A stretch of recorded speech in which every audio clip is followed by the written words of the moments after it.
প্রিয় ভিউয়ার্স, স্বাগতম সবাইকে আমাদের আজকের বিশেষ নিউজ আপডেট।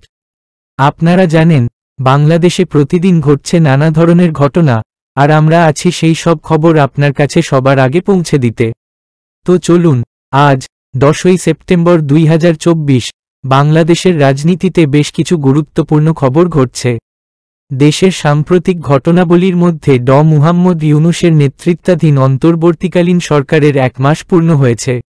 শেখ হাসিনার পদত্যাগের পর ড ইউনূস দায়িত্ব নিয়ে দেশের আইন শৃঙ্খলা পুনরুদ্ধার এবং অর্থনৈতিক স্থিতিশীলতা ফিরিয়ে আনার চেষ্টা করছেন।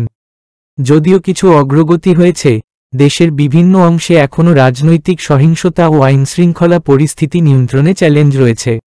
অন্তর্বর্তীকালীন সরকারের কার্যক্রম। ড মুহাম্মদ ইউনূসের নেতৃত্বাধীন অন্তর্বর্তীকালীন সরকার বিভিন্ন প্রশাসনিক ও অর্থনৈতিক সংস্কার শুরু করেছে। বিশেষ করে কেন্দ্রীয় ব্যাংকে শৃঙ্খলা আনার জন্য একজন প্রাক্তন IMF অর্থনীতিবিদকে নিয়োগ করা হয়েছে। তবে আইন শৃঙ্খলা পরিস্থিতি এখনও পুরোপুরি স্বাভাবিক হয়নি এবং সহিংসতা নিয়ন্ত্রণে চ্যালেঞ্জ রয়ে গেছে। মানবাধিকার ইস্যু।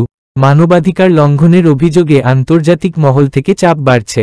বিশেষ করে আসন্ন জাতীয় নির্বাচনকে সামনে রেখে রাজনৈতিক দলের নেতাদের গ্রেপ্তার ও নিপীড়নের কারণে উদ্বেগ প্রকাশ করা হয়েছে। এই পরিস্থিতিতে দেশের রাজনৈতিক অস্থিরতা আগামী দিনগুলিতে কিভাবে মোকাবিলা করা হবে তা নিয়ে সবাই নজর রাখছে। ঘটনা সম্পর্কে আপনাদের কি মতামত কমেন্টে জানাতে ভুলবেন না।